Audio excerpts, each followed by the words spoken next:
Mais cher monsieur, Emmanuel Macron a sifflé la fin de la récréation. Pour une chaîne d'information, vous m'étonnez.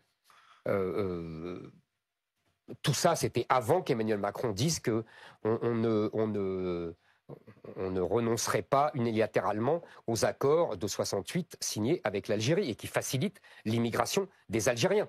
Donc Emmanuel Macron s'est couché. Voilà. Il s'est couché. Ah oui, il s'est couché, oui. Ce que je disais tout à l'heure, il fait des moulinets de loin, parce que la Russie est loin, mais quand, avec l'Algérie, il se couche. Et pourquoi il se couche? J'aimerais... Pourquoi? Pourquoi? Je vais vous dire pourquoi. D'abord, il y a plusieurs raisons. D'abord, la première raison, c'est une espèce de sentiment de culpabilité hérité de la période coloniale qui anime les élites françaises depuis à peu près 50 ans.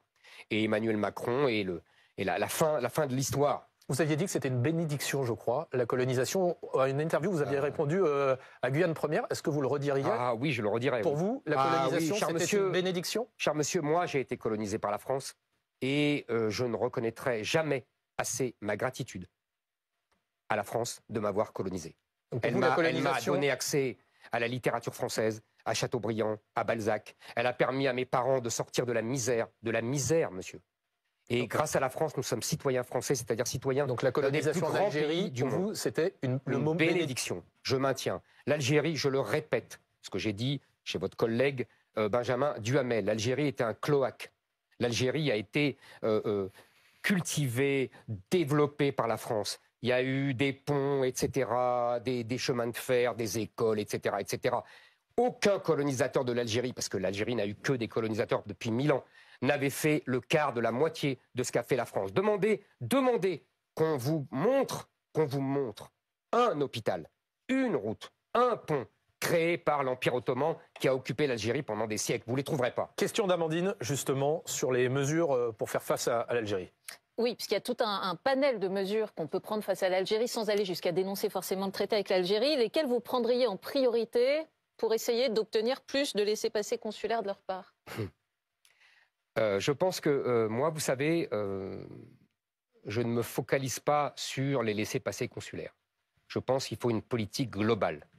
Je pense que nous vivons une contre-colonisation de l'Algérie.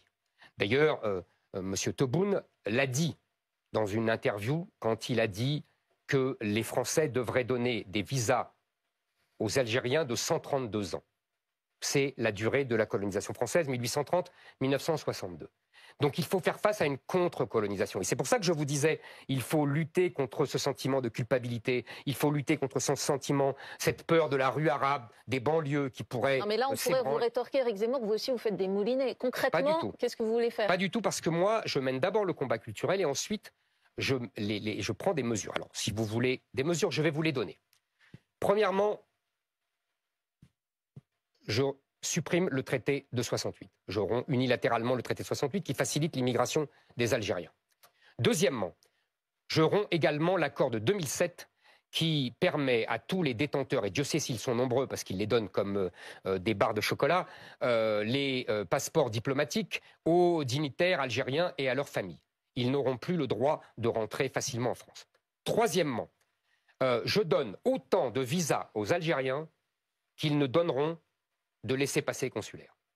Quatrièmement, si tout cela ne suffit pas, je bloque les transferts de fonds des Algériens en France vers l'Algérie. Quatrièmement, si tout cela ne suffit pas, j'interdis aux dignitaires algériens de venir se faire soigner en France. Cinquièmement, si tout cela ne suffit pas, je saisis les biens immobiliers, Dieu sait s'ils en ont, et de luxueux, des dignitaires algériens en France. Et enfin, j'ouvre les comptes. Je fais savoir au peuple algérien les comptes des dignitaires algériens. On entend, je tiens à dire... C'est le moment juste de souligner que Gérald Darmanin avait tenté la méthode dure en suspendant les visas pour les Algériens, les Tunisiens, les Marocains, et les résultats avaient été très mauvais. Nous n'avions pas obtenu de leur part plus de laissez-passer consulaires. Pourquoi est-ce qu'il n'a pas marché aujourd'hui la méthode dure? Attendez. C'est très bien, dans ce cas-là, on fait ce que je viens de dire. On saisit les biens immobiliers des dignitaires algériens, on ouvre leurs comptes, on montre le fruit de la corruption. Et je tiens à vous dire, parce que je profite de votre émission, parce que je suis souvent ciblé par la presse algérienne. Contrairement à ce qu'ils disent et à ce qu'ils écrivent, je ne suis pas un nostalgique de l'Algérie française. D'ailleurs, je n'y ai jamais vécu. Je me moque complètement. Je ne veux pas reprendre l'Algérie. Au contraire. En revanche, je ne veux pas que mon pays devienne une colonie de l'islam et de l'Algérie.